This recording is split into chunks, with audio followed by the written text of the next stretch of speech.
We are entitled to know who this stakeholder is this evening. You have delayed this going to planning next week. We're entitled to know, as people, as a general public, who is this stakeholder.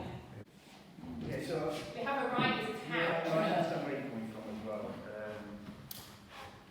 So the formal objection that's been lodged on the board, everyone can see who's lodged that objection. Who? Yeah. Who? Samuel Smith, Oldbury. Am I correct in saying that as Yeah. a business owner in Tadcaster? Yeah.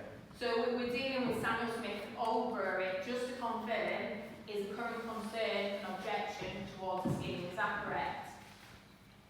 So we're still working, obviously, with Sam Smith Brewery on some concerns that they've got. So we've taken the decision in recent weeks that it's the right moment in time just to pause the planning application process to make sure that we can fully re-engage and with some key local stakeholders to make sure we give our best chance of getting a sound outcome to the planning application process. So we've been along to meet members of the community this evening. I've heard their frustrations. I know they're worried. I know they're concerned.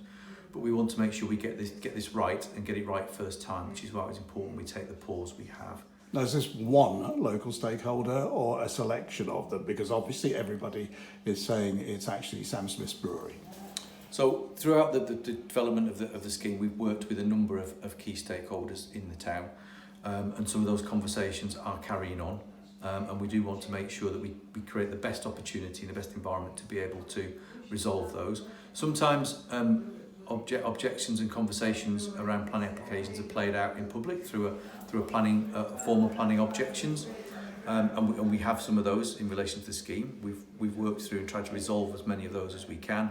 But sometimes it's also important that we respect an element of privacy and work through some conversations and some difficult choices that we've got to make, and respect some of that privacy. We're trying to do that at the moment. And then we'll take our decision and what our next steps are. Right. I do understand this. I understand the position you're in, but let's just be perfectly clear about this. You're not prepared to confirm that one of the major objections is coming from Sam Smith's Brewery then?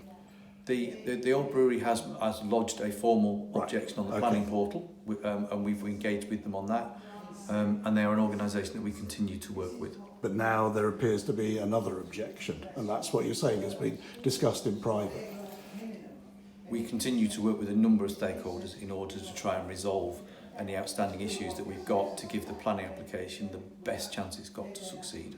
Now, I say it was in jeopardy because the finance for any scheme isn't ring-fenced, is it? So the longer this goes on, the more likely the money could be flooding away. It's the money that's made available to deliver flood defence improvement schemes and reduce flood risk across the country is the government makes longer term commitments through the spending review process. That money is allocated on an annual basis. It's not ring fenced for individual schemes, and we'll continue to make the best case we can for the scheme here in Tadcaster. So does that mean that if a planning row goes on, there's talk of judicial review tonight in the meeting, if it goes on and on and on, does that mean there is the possibility that the money won't be there? It doesn't. The scheme in Tadcaster, if it doesn't get money, right here, right now, it doesn't mean that it can't next year or the year after. So there's no. If you pass a particular point in time, it doesn't mean that you can't then continue to bid for and secure money to deliver the improvements and reduction in flood risk. But the money is here now and available now.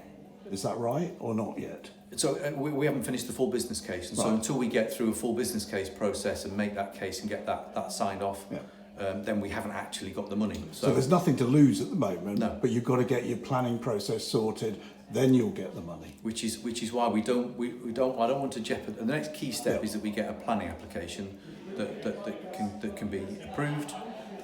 We can do that with the lowest risk possible, with a view then to completing the business case, and then it allows us to make a firmer bid for the allocation of money. And you've got to make a decision then about whether you just proceed if you can't sort out the issues from the stakeholder objecting then. We've continually got to make decisions like that on all of our projects.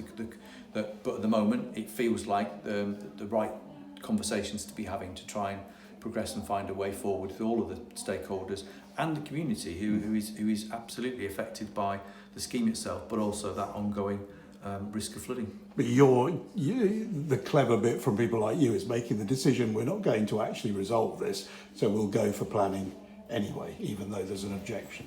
And as I understand it from the meeting tonight, that could take a month to 2 months for you to make up your mind what to do next. Is that right?